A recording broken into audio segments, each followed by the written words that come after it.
ठीक है। अब इसके दूसरे साइड पे आ जाते हैं, ये ठीक है, कॉन्स पे आ जाते हैं।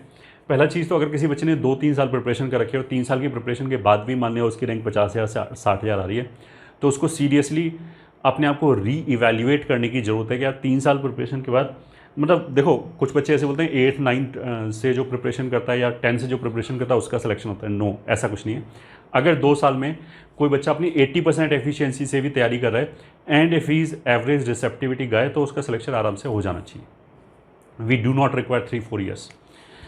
तो अगर किसी बच्चे ने 11th में किया, 12th में किया, फिर ड्रॉपर में किया, नाउ ही इज़ थिंकिंग कि एक ड्रॉप और लूँ, तो आई विल से क्या, रुको, पहले अपने आप को एनालिसिस करो कि ये जो 3 साल तुमने निकाले हैं क्यों निकाले हैं, मतलब कैसे निकल गए, ऐसा कैसे हो गया कि 3-3 साल पढ़ने के बाद भी सिलेक्शन नहीं हुआ। तो कुछ बच्चे तो बिल्कुल मान लेते हैं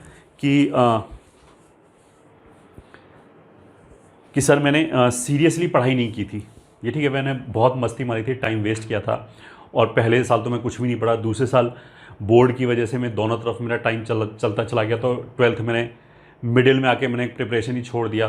फिर 13th में जब मैंने पढ़ना चालू किया तो मैं जैसे बोलते हैं ना बाकी के कंपटीशन को देख के साइक हो गया। अगर इस तरह की बात है कि 11th-12th में इफेक्टिवली पढ़ाई नहीं की एंड ही नोज़ कि मक्कारी की है उसने, तब तो चलो ठीक है, if you want to go for it and if you are highly motivated, अगर तुम जैसे बोलते हो नहीं मेरे को ड्रॉप करने के ना, then you can go for it.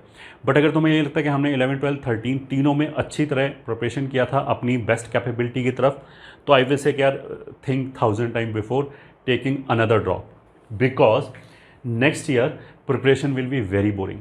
अगर तुमने 11, 12, 13 मतलब 3-3 साल तक अगर तुमने सीरियसली पढ़ाई कर रखी है, तो अगले साल भी वही बुक्स आएंगी, वही क्वेश्चंस आएंगे, तो तुम्हें पढ़ने में बहुत ज़्यादा बोरियत लगेगी। तो ऐसे में बच्चे का मेंटली बहुत ज़्यादा स्ट्रांग होना ज़रूरी है।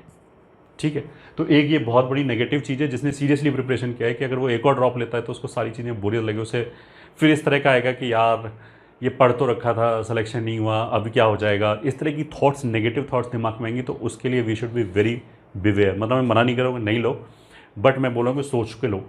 ठीक है, फिर एक दूसरी दिक्कत क्या आएगी, जब तुम पढ़ना चालू करोगे तो उसके 1-2 महीने बाद यू विल स्टार्ट गेटिंग, जैसे बोलते हैं ना सोशल मीडिया पे तुम्हारा कोई फ्रेंड फोटो डाला होगा अपने कॉलेज की और तुम्हें लगेगा यार लाइफ तो वो इन्जॉय कर रहे हैं, मैं कहाँ फंसा हुआ हूँ, फिर पढ़ना पड़ रहा है 10-10, 12-12 घंटे।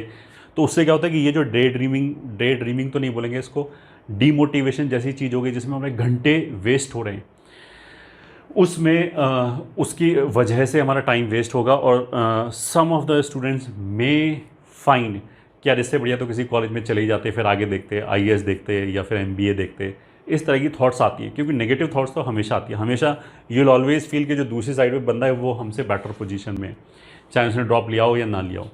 तो इस बात के लिए भी बहुत ज़्यादा ध्यान रखें, क्योंकि it will not be easy, it will test you psychologically. ये ठीक है, अगर तुम एक बार और ड्रॉप के लिए जा रहे हो तो बी रेडी साइकोलॉजिकल प्रेशर झेलने के लिए। ये ठीक है, इवन कुछ जगह पे तो पेरेंट्स भी ताना मारते हैं कि अभी तक तो सिलेक्शन नहीं हुआ, अब कैसे हो जाएगा, अब तो पढ़ ले और सांस ले, मतलब कुछ जगह एक्सट्रीम में ये भी होता है कि बच्चा पानी पीने उठा तो भी उसके पेरेंट्स बोलने लग जाएंगे कि तूने लास्ट ईयर भी ऐसे टाइम वेस्ट किया था, 24 घंटे घूमता रहता है, इस बार भी तू यही कर रहा है। तो ये चीज़ें बहुत पिंच करती हैं बच्चों को ना, तो उनका फिर सारा मेंटल सेटअप बिगड़ जाता है। तो यू मतलब if what I am trying to say, if you are want to take a dive into it, then be mentally very very very strong. ये ठीक है, तुम ये सोचो कि जो भी रिजल्ट आएगा आई विल ओन इट। ये ठीक है, चाहे ख़राब है चाहे अच्छा है, डर के नहीं, यू शुड बी रेडी पहले से बिफोर हैंड कि जो भी आएगा आई विल सी, चलो देखा जाएगा, इस टाइप की चीज़।